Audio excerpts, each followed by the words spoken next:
Hello and welcome to the Coder Kids podcast, episode number 34. Today I have joining me as always, James Thornock. And I'm Jeff Ward, founder of Coder Kids. Guys, we are getting ready for summer camps only a few months away. I think that should be an important announcement. True story. They're posted. Check them out. They're posted. Check out the summer camps. Today on our show, we have Aaron Hursman, a designer, a UX designer, full-time with Capital One, and providing some insights into a field that, as a parent or an educator, you might not be super familiar with. And it's extremely important, obviously, as so many people use the web and apps and things to interact with companies. This is a super important field. Sorry, James, I keep talking. That's all good. Yeah, James has an important update. I know now how to do drywall, and I'm getting the vaccine today. So lots of fun stuff going on over here.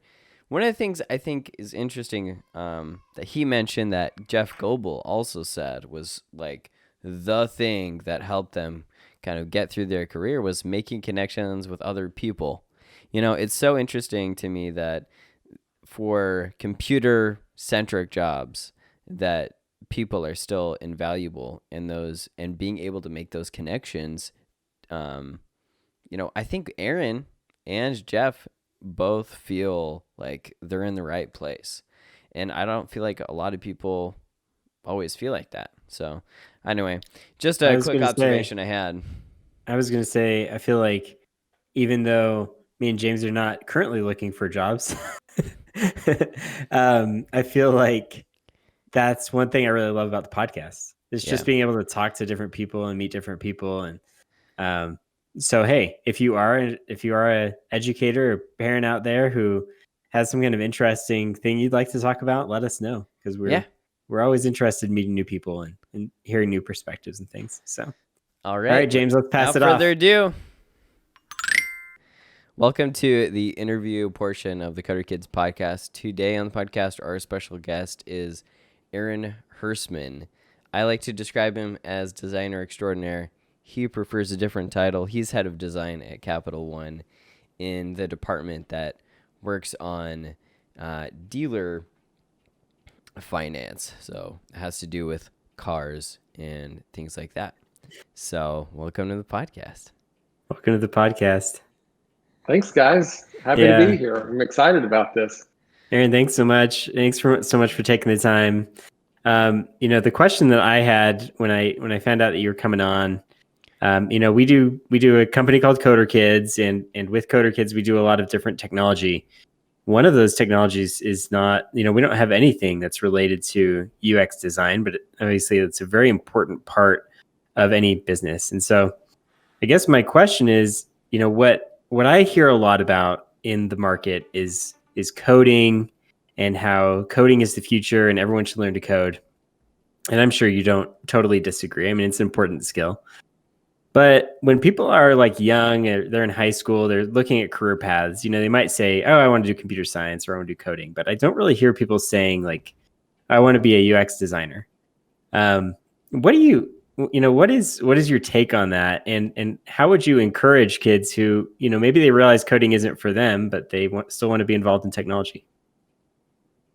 That's a great question. And I think it probably applies to just about any career path that you choose, whether you want to be a doctor or a lawyer, you want to work in one of those fields. Until you kind of get in there, it's really hard to say specifically what kind of thing you want to be. And I think the same goes for technology. We just know a lot more about specifics as it relates to tech right now. And so when folks say, I want to be a coder, that's kind of a slice of everything that you could do in tech. UX is obviously one of those things. I certainly didn't know back in high school or whenever I was a kid that I wanted to be a designer. And I'd say most designers, the same thing. They set off to do something different, went to school potentially for something else, and found their way after being exposed to what tech is like, aspects of it that that they really enjoyed, and other things that they weren't crazy about, but they were really glad that there were other people to do. So maybe we can talk a little bit about my story and my path to design, which started out in coding for sure. Yeah, I'd say go for it. Well, I got involved with computers really early on. I like playing video games, but my parents bought a Radio Shack, one of those Tandies that the Trash 80 as they call them, right? Where you plugged it into the television. It didn't have a monitor. You just had to do that thing. And it had no storage either. Like you could use cassette tapes. But so every time I got on that thing to program something, like I had to leave that thing on, and I had to cross my fingers that that the power didn't go out or anything like that, because you would lose all your work.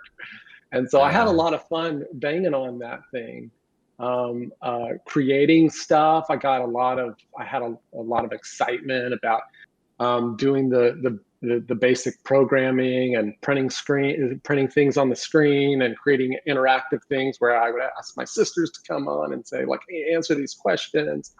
And then I started getting into more advanced things where I was programming like poker games and stuff, really kind of basic interfaces there. But it was a lot of fun. I had a lot of fun doing those things. And so as I got older, of course, I love playing video games, and so I was always just infatuated with tech and gadgetry and computers in general. And so in college, they started asking me pretty early on, "What's your major?" And I was having a hard time deciding. And so I said, "Well, gosh, the one thing I know I like working with is computers. So let me search all the majors with the word that have the word computer somewhere in there." And that's how I ended up choosing to major in computer science. And so I enjoyed that, but I also found that I liked interacting with people and working on stuff together. And my computer science program was very much like you're handed assignments and you went into the lab and you cranked that thing out, and you put something in front of your professor. But when in working with some other people, like just like at the rec center, and just meeting other people and networking, you find out that they do some similar things, but not the same thing. And one guy I met, he was in the business school, but he had had a technology focus, and his degree that he was getting was management information systems. And I was like, "Hey, well, tell me more about this. The only thing I knew about was like this computer science thing." Yeah. He was like, "Yeah, this one is different, where you can actually work in business on systems, but it's a lot more collaborative with other people." Sorry, were you going to say something there, Jeff? No. I think it's really interesting because I mean, again, my own experience, I had friends in college who were studying information systems, like you said. And it was so interesting to me that they were like doing coding themselves, but I didn't even know that was like a thing. So anyway, carry on. Well, you'll find in my story that that's the most important thing that happened for me, was connecting with other people and understanding and learning about them and what they were doing and what they enjoyed. If I wasn't doing that thing, I wouldn't have ever been exposed to different possibilities. So hopefully the listeners of your podcast will understand that, like, you're just kind of taking a step down the road, and then as you interact with other people and do things, you'll get a better idea of what you want to do over time. So I ended up transferring into the business school, got my own degree in MIS.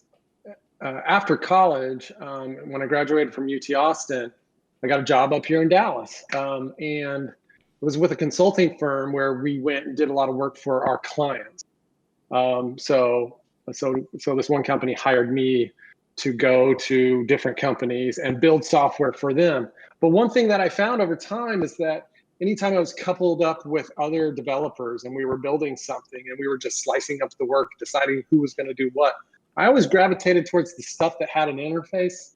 And they were cool with that. They're like, "Great," because I don't really like that stuff. I just want to be in the back end. I want to do my Java coding and I just want to be like cranking that stuff out. And if you want to do the interface, because that stuff drives me crazy, go ahead. And so I was excited because I loved like deciding, am I going to use a drop down here or a regular field, and how am I going to lay that thing out? And I liked the way I liked trying different things to like see how it was going to look different and like deciding how it was going to flow. And I got really opinionated about like what was good and what didn't look good. And what I didn't realize I was doing at the time was user interface design. And I was developing my own eye for what is a good user experience, but I had no idea that it was its own kind of craft until, again, I met someone new. His name's Mark Kramer. He's still my mentor to this day, but we hired him as strictly a designer. And so when he came on board, I was like, hey, who are you? What are you all about? And he told me like he's a designer, and that's all he does. And I said, wait, you don't have to do any of the programming. You just focus on the design stuff. And he's like, yeah. And I was like, wow, tell me more. And so he's like, okay. So he told me about this company called Adaptive Path, and like you can learn about how to do user experience from a bunch of different places. But he really liked them, and he liked their curriculum, and he had taken some courses, and so they were one of those companies that they like you guys. They're just putting it all out there for everybody to consume, very open. They feel like the more people know about that stuff, the better.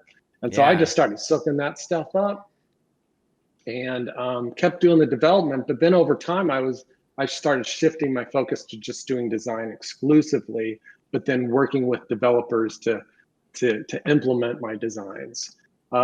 So it was awesome. And the funny story here is that company I talked to you about, like Adaptive Path, later down the road, Capital One acquired that design company. Nice. That was a couple years before I joined the company.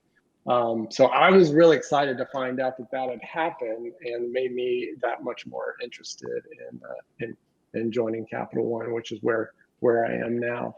So over the years, like I've moved further and further away. I'm doing the day-to-day like design stuff. And so I run a team right now of like awesome designers that they do all of that stuff. And so my biggest job is just to get stuff out of the way and get out of the way myself so they can create awesome stuff for our customers. So I really love it. I think the biggest thing for me is that design is a place where I can sit and feel like I'm actually changing people's lives. And I don't mean in the like, I'm gonna like, change your whole perspective on life, but like when we make software, we can really get in the way of making people's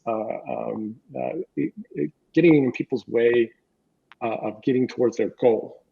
We can make it really, really difficult. And I'm sure you guys have like had to like buy something or fill some form out online where it's been very, very difficult and you get lost and you can't find information and stuff. So that can certainly get in the way.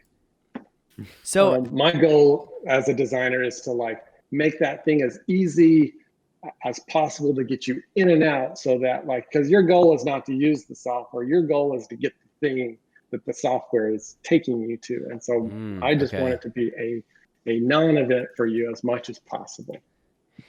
I feel like you've answered 5 of my questions so far. So you're just like, you're reading my mind. This is great.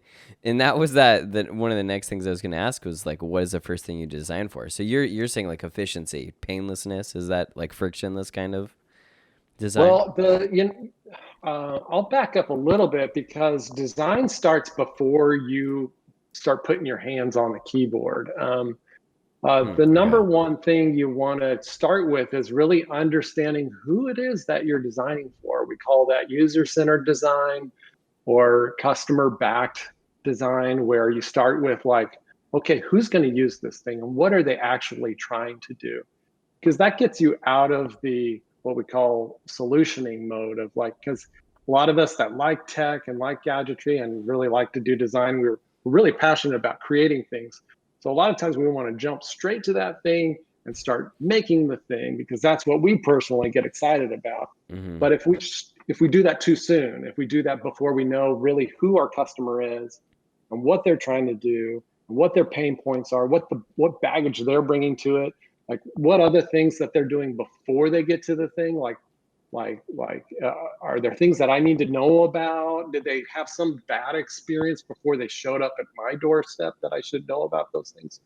So that's the biggest thing we have to do, is we have to pause and do a lot of empathy interviews with customers or potential customers or whoever's actually going to be using our software. So it gets us in the right mind space before we take the next step. That's a really interesting insight.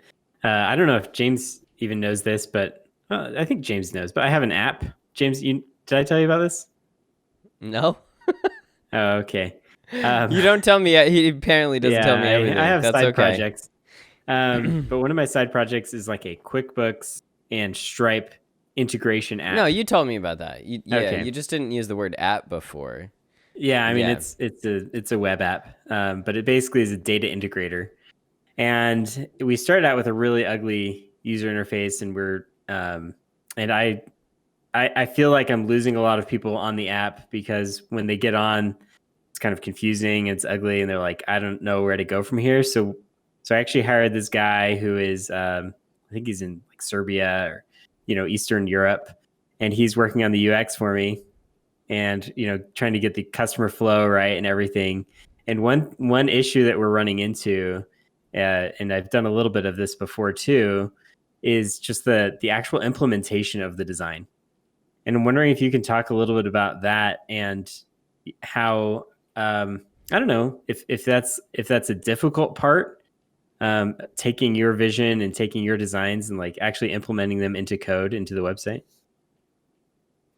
Yeah, so like I said, whenever I was doing development, a lot of it was on the interface side and what we would call like a front end developer. A lot of times you can divide up development to like, hey, I'm just gonna write the back end code that the front end guy can access and call either through APIs or other interfaces.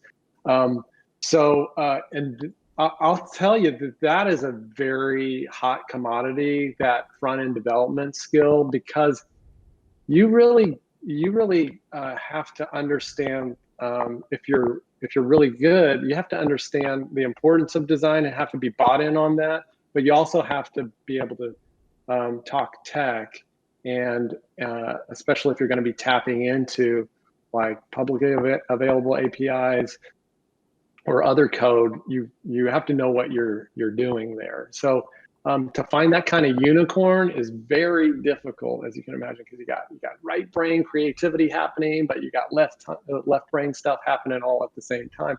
So there's not a lot of people who can do that thing really, really well. So if you find a good front end developer, like hang on to them and treat them well. Or send them to you, right? And it requires a lot of it's an art form, I'd say. A lot of science and math and creativity all at the same time. So, but if you got the right person and the right person who's got the aptitude and a little experience and know-how, that's number one, the biggest thing towards like being able to implement anything. But some of the other things that are really critical are practical designers. Like I've worked with designers before that they're like, they're going blue sky, like, why can't I do this? Like, it's got to be awesome, and don't really have necessarily an appreciation for like, hey, like, you could draw anything on a sheet of paper, but the world of tech, even though it's like, it's awesome and changing really quickly, like we're still dealing with the world of constraints. So at some point you've got to move from flaring and creating awesome ideas and stuff to narrowing to something that you think is really implementable. So if you don't have a designer that's willing to like make that turn and make some concessions and work with tech to find that balance, that's also going to be a thing. I feel silly a little bit here because I think you're asking for like what's the thing that actually makes it work. I'm saying like it's a lot of people issues. Yeah. But in reality, like isn't that Isn't that life? But Well, for us, we have a UX. The guy that I hired is a UX designer, so he's only working on the designs, and we're using Figma to do that. I don't know if you're familiar with it, it's a really cool software platform. And then it, I have these developers who are like more, I would say, more used to like functionality and backend stuff, but they're kind of like trying to take those designs that he's made in Figma and like implement them onto the front end. It's a bit frustrating. You're right about finding like great front end people. yeah. Figma is a great tool, and as you can imagine, UX tools over time they've changed, and the most popular ones, like at different times, is like there's nothing better than this, and everybody get on board. um, uh, uh, uh, Figma is awesome in that it allows for lots of designers to work on the same thing at the same time. We used to have this problem before tools like Figma, whereas like designers are having to pass files around, and so once they pass it on, then like somebody starts working on that. Meanwhile, the original designer like decides to make changes, and then like how does that get downstream? Because these are like basically drawings, it's not code, where it's like you've got source control. So Figma is like a version of like a source control, in that like, all those drawings, people can like literally be seeing, you can see other people's mice cursors moving around on the screen. It's awesome. It's really next level. It's incredible. Yeah. The developers can be in there too and like pull the artifacts and assets and like pictures and just download them and then use that stuff.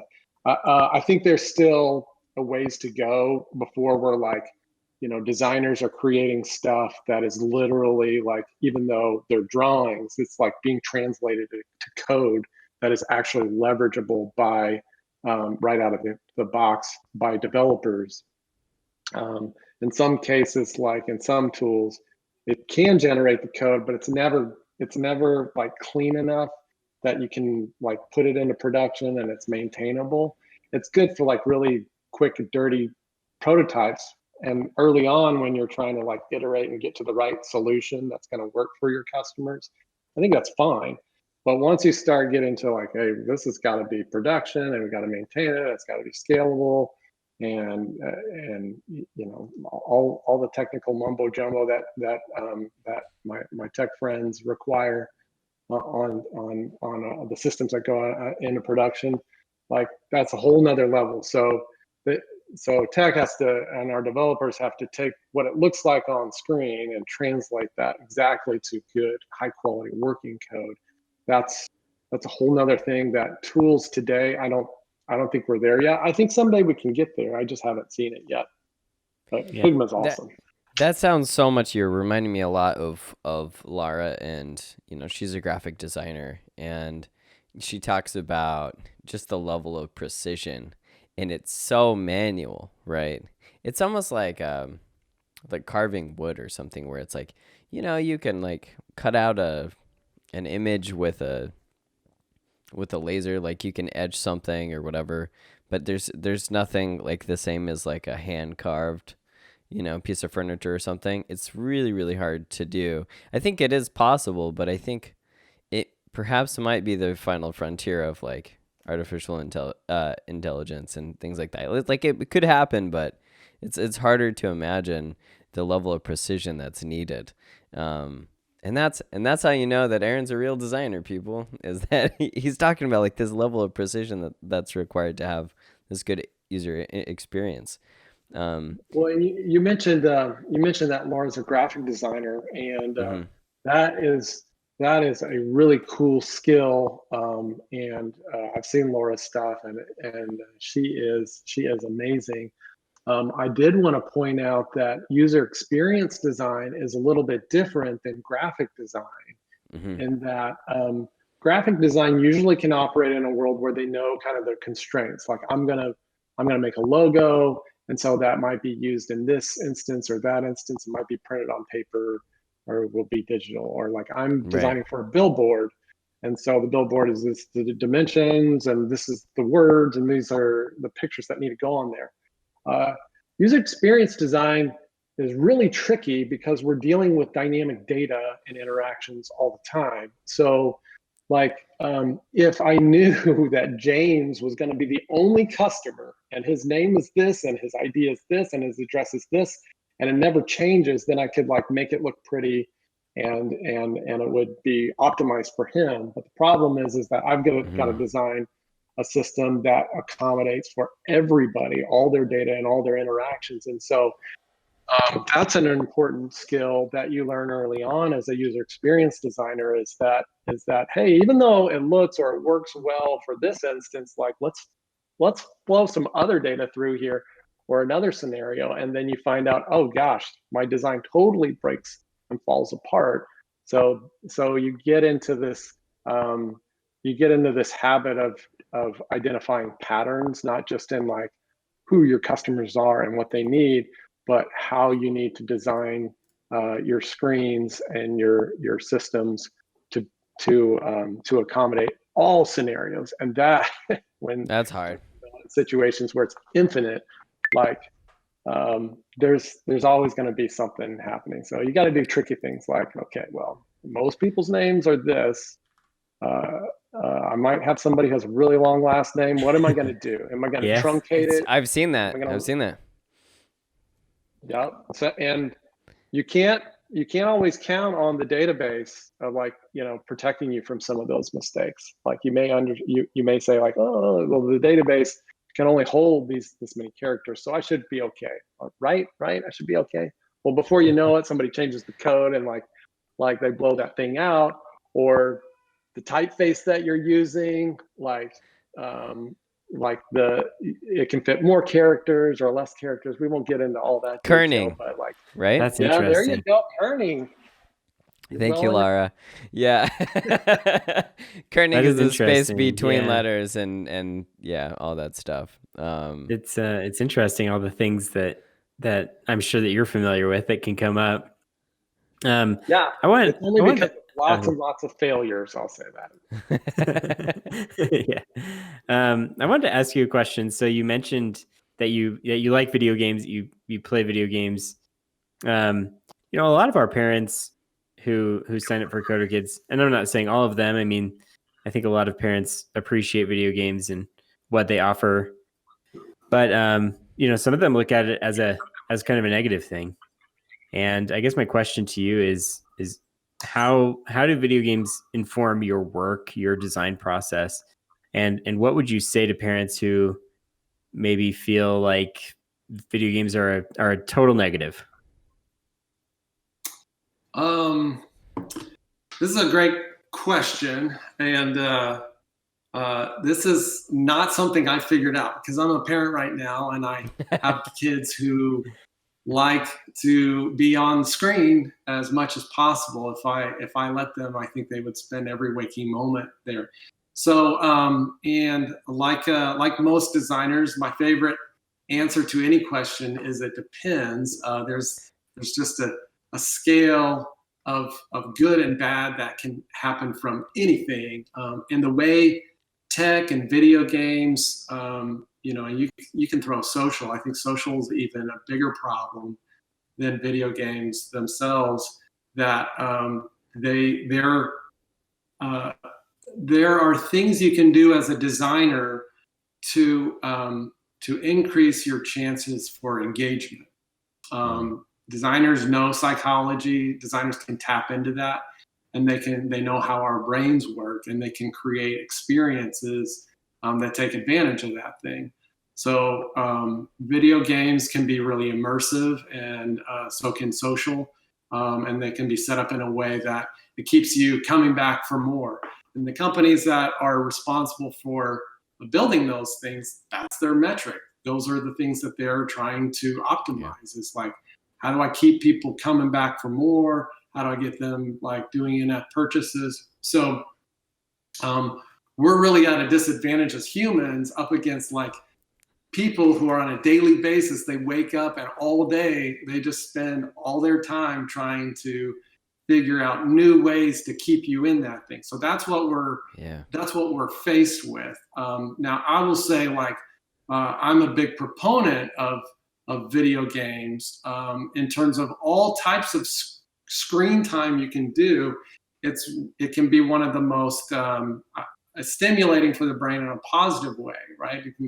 It can help with problem solving if you're doing it with other people. I love social games because it gets people out of their own silos and still brings them together. So I think it's the best form of like tech time, because you're still getting some of that human interaction that's important.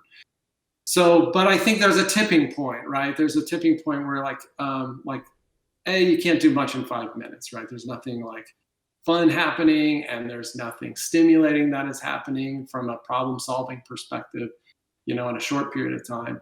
But at some point it becomes like you've fed your brain enough, whether that's 1 hour, 2 hours, 3 hours, you're not going to get much more in terms of feeding that side of things. And then I think it can become overwhelming and create a lot of side effects as it relates to just social problems, anxiety, depression.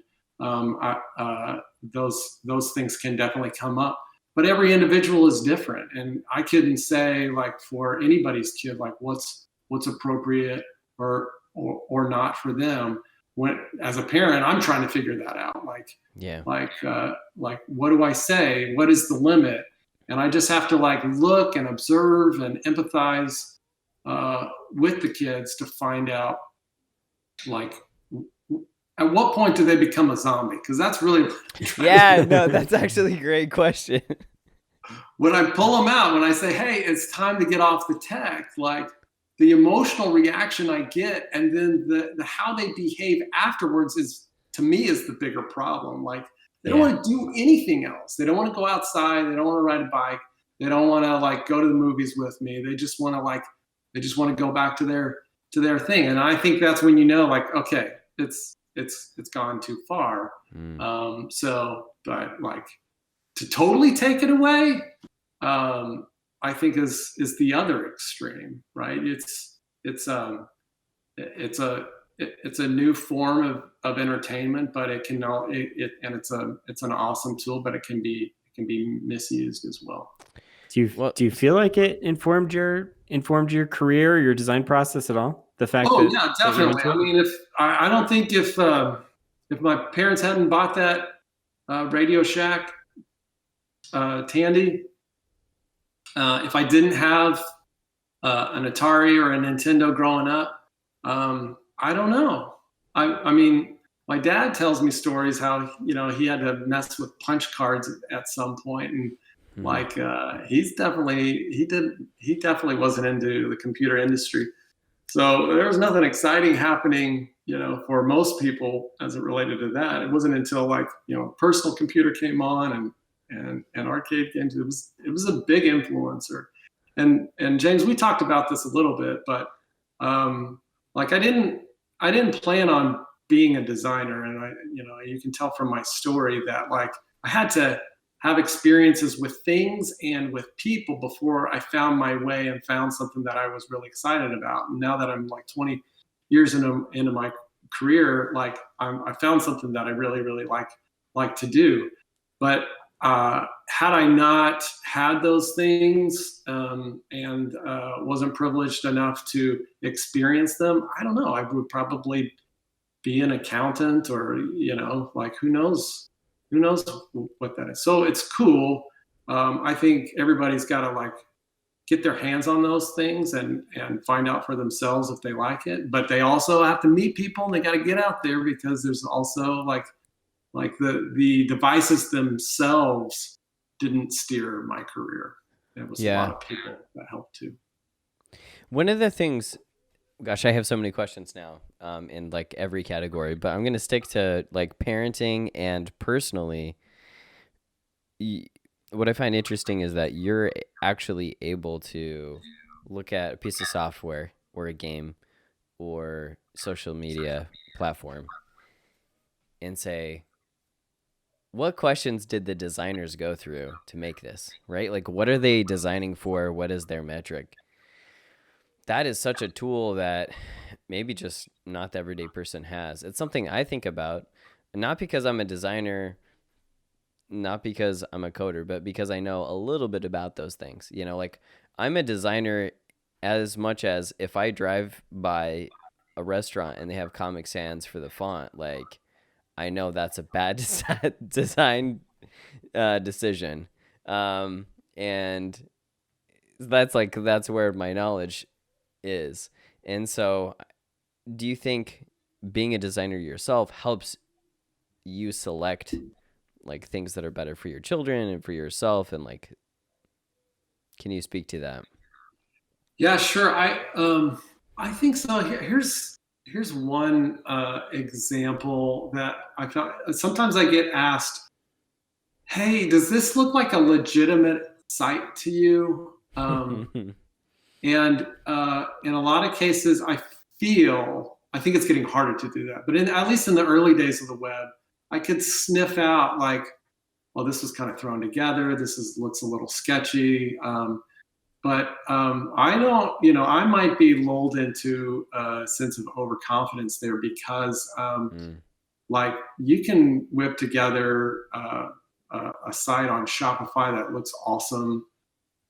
You can put something together on WordPress, and that's really what's happening now. I mean, that's why phishing has become so good, phishing attempts, because like it looks legitimate. I mean, it uses the logos, and like there's been a professional designer leaning into that stuff. So like the early days of being able to sniff it out with visuals alone, and somebody who's got like that design acumen, I don't know. I think it's going to be harder and harder to do that. I think deep fakes is one version of that thing. It's like that thing's gotten so good. AI's gotten so good that you can make stuff that looks pretty convincing to the point where it appears to be reality. I don't know. I don't know that my skills as a designer are going to continue to help filter out some of those things and evaluate I don't know whether or not something's appropriate or the goodness of it over time. It's been nice to have that thing. A lot of times it drives me crazy to have this. Oh, for sure. You drive by the sign that's using the Comic Sans typeface for their logo, and you can't help but like judge everything. You just look and like you never turn it off. You can't just walk through life enjoying everything around you. You just end up criticizing everything, and you got to keep it to yourself because your significant other or your kids or your friends are just like, God, is this guy gonna shut up about this we don't care about? So that's I think the downside to it.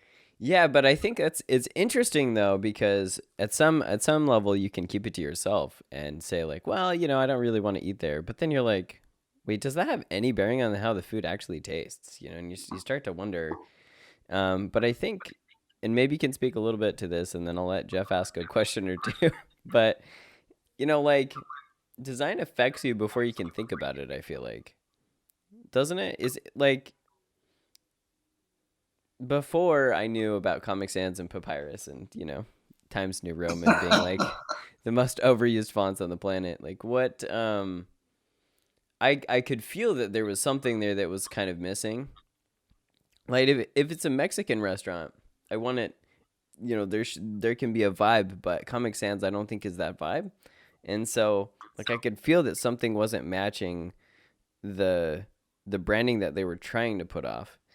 And it just like something feels off. So can you speak to how design like affects people, whether they're thinking about it consciously like you are, or not?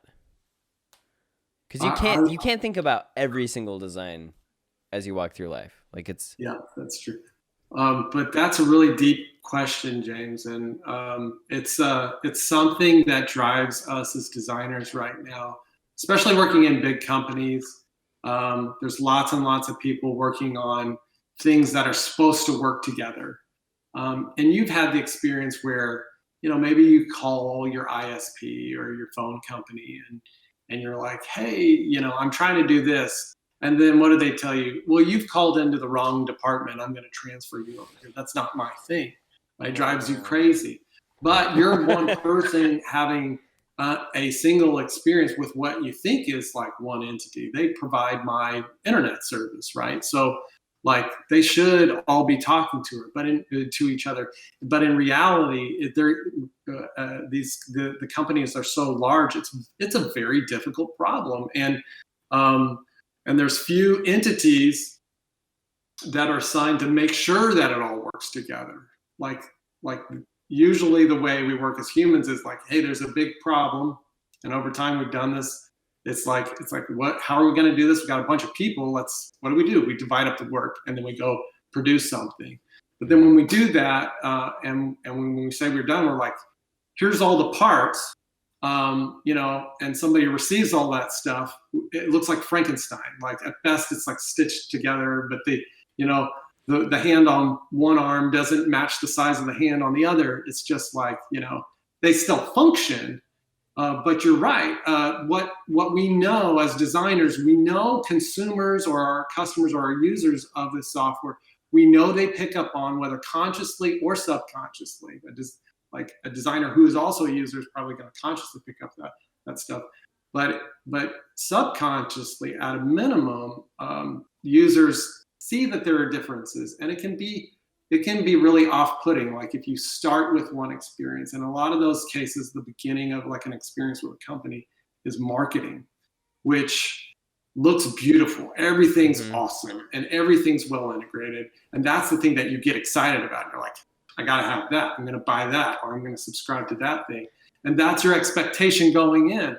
But then you actually start interacting with the product, and you find out like, wait, this isn't quite what I thought I was going to get. It's a little bit different because when I called the salesperson, that was pretty good. But then when I got handed over and like actually started using the thing, and then I had problems and I had to call support, or there was this bug, I didn't see any of that stuff in marketing. And so the experience over time can just start to degrade in terms of how the user feels about it and their attachment to it. To the point where if it gets bad enough, they'll just move along to the next thing. They picked you for a reason, and then you've got an obligation to make sure that you take care of that relationship with that customer, and you create an experience that is seamless, and you empower your people, because design isn't just about the screens we make, but it's about the services that we design. So you got to create a service that makes it look like when they call and talk to the call service representative, that they have the authority and they're empowered to like make the thing work and right. Even if they got to say, look, I don't know the answer, but I'm gonna own this thing, and I'm gonna put you on hold. But when I come back, I'm gonna smooth this whole thing out for you. I'm not gonna transfer you to somebody else. This is my problem to solve. So companies like Disney, they really, really get that thing when you call them up. Southwest Airlines, like I don't know if they still do that. But like, I was always amazed that like when I would call, like I never got a recording. It went straight to somebody to pick up the phone. Like that would never happen in other cases. That doesn't mean Southwest Airlines has all their systems figured out and they like have these awesome things.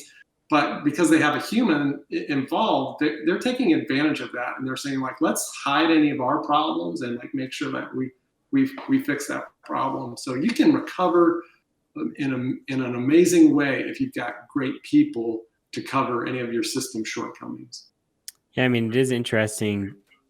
There are examples on both sides, right? There's examples of great marketers who have poor follow through and poor marketers who have great follow through. I'd kind of put Southwest. I mean, Southwest has good advertisements sometimes, I guess, but generally speaking, I'd say they're not like the powerhouse of marketing, but they have a really fantastic customer service and like policies that people really appreciate and things. So it's interesting to think about.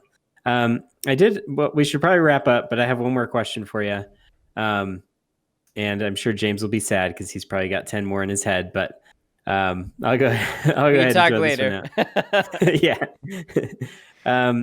So we had on our podcast a few weeks ago the founder of a company called Replit. It's a coding platform where basically you can like code in any language through like a web a web compiler essentially. And we were talking to him, and we were like, all right, with tools like yours and tools like Code Academy, Khan Academy, all these places to learn how to code, how is that going to change the way that people approach it? Like, is it going to be easier? And he said, well, the thing is, people don't realize, people think that it's going to be easier to code, but actually it's getting more and more complicated all the time. Because back when you were learning on that initial device that you had, the Tansy, is that what it's called? TRS-80. TRS-80. Yeah. The TRS-80. Back then, coding was actually simpler in a sense than it is today. And today it can get pretty complicated. And I just wanted to get your thoughts on kind of the future and how technology has evolved. And if you feel like people who are getting into it today have kind of an easier time, a harder time, or how they can get through that difficulty of that challenge of starting out. Yeah, I'll just start by saying I don't know, but it's fun to talk about what it might be like in the future and where we're headed. Some things we know that won't change is that things are going to continue to change. The tools are going to keep evolving. The platforms are going to keep evolving. One thing that was easier back in the day is you could not know anything and actually grab a book off the shelf and read the book and try the things and learn the thing and actually know it. And you could be an expert at it for a good amount of time. But now everything is changing so fast. I said I used to be a front-end developer. I don't know that I could do it anymore. I certainly would have to stop everything that I'm doing and shift my focus to just get back up to speed on some of the things. For a period of time, I got out of front-end development, and then I joined a startup where I needed to do it again. And it was a shock to the system because just over the course of 3 years, things had changed so much that I was like, wow. And I wasn't as good as I had been because I was totally out of practice. But there are more resources than ever. All I could do was pull a book off a shelf. And now you can go to Stack Overflow, you can go to YouTube, there's stuff all over the place. And I don't know how you figure out where to go to get the most recent set of things. But anybody who ends up going down the path of being a developer and staying on that path, you have to stay on top of it all.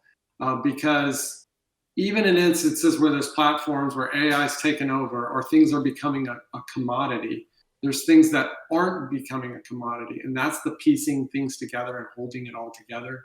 The little individual widgets are doing that. And I think AI over time is going to get better at pulling it all together. But the thing I equate it to is I forget the specifics. I'm going to totally butcher this thing. But at one point during the Industrial Revolution, people were thinking oh man, with all this machinery, we'll be able to have more leisure time. We'll go from a 5, 6, 7 day work week to a 3-day work week. Well, I don't know about you guys, but that never happened for me. And so what we end up doing is we just keep filling up our capacity with instead of trading it with okay, this life is good enough for me. I'm just going to stay here and then work less because I have these awesome tools. We don't do that. We're just okay, great. Now I don't have to do that mundane thing. I can work on these higher level things. I see that happen over and over in different industries and different career paths. And I think it's probably going to happen here in coding. AI will get better. Some things will become a commodity. It's awesome that you can have somebody do UX in the Ukraine now. It's just I'll just hire, and they're cheaper than somebody, but they're over there. And so there's limitations to doing that thing. And so there'll always be a job in this space, it's going to change over time. It's not going to look, the folks who are doing, who are a developer now are not going to be doing the same thing in 20 years from now. But the key is, I think, really to stay on top of things. The challenge is to be able to do that while still doing your day job. Unfortunately, it's not something where you can just say like, hey, I'm not going to build that thing today, boss. I want to read this book on this new thing that's happening. A lot of that requires you, if you care about your career, is to, do awesome work, do excellence during your day job. But then if you're passionate about that thing, to stay ahead and stay up with the times, you're going to have to crack open that laptop in the evening. Yeah. That's great. Interesting. Yeah. Thank you for the insight. Yeah, Jeff, like you said, it just provides a whole lot of questions. If you have questions for Aaron, is there a way that they can reach out to you? Yeah, sure. I think I don't spend a lot of time on Twitter, but it's the easiest way to find me. My handle is just my last name. I was one of those folks who was an early adopter, so I'm lucky. At Hursman there, and or you can just email me at aaron@hursman.com. Either way, Awesome. if you've got questions about what it was like for me to find design, let me know. And can I just say one other thing? Like anybody who like takes one of your courses, I think they may find that they really love the thing, or they're like, it's not quite right for me. And I hope that they don't just totally bail on tech in general, because there's lots and lots of jobs that are in and around development that aren't necessarily developers, and I'm proof of that. You've got product managers, you've got project managers, you've got people who do quality assurance on top of code, and then inside of coding, you've got database developers, data engineers, you've got obviously software engineers, but inside there you've got folks who are doing front-end development and back-end development, full stack. So it runs the gamut, but you don't really know what you're going to like until you give it a try. Absolutely. Yeah. Awesome. Well, thank you so much again for coming on the show. Yeah, I'm really glad that you could come. So thanks a lot, Aaron. Great to talk to you. Great to talk to you. You guys have a good day. Bye. All right. Okay. Talk to you later. See ya.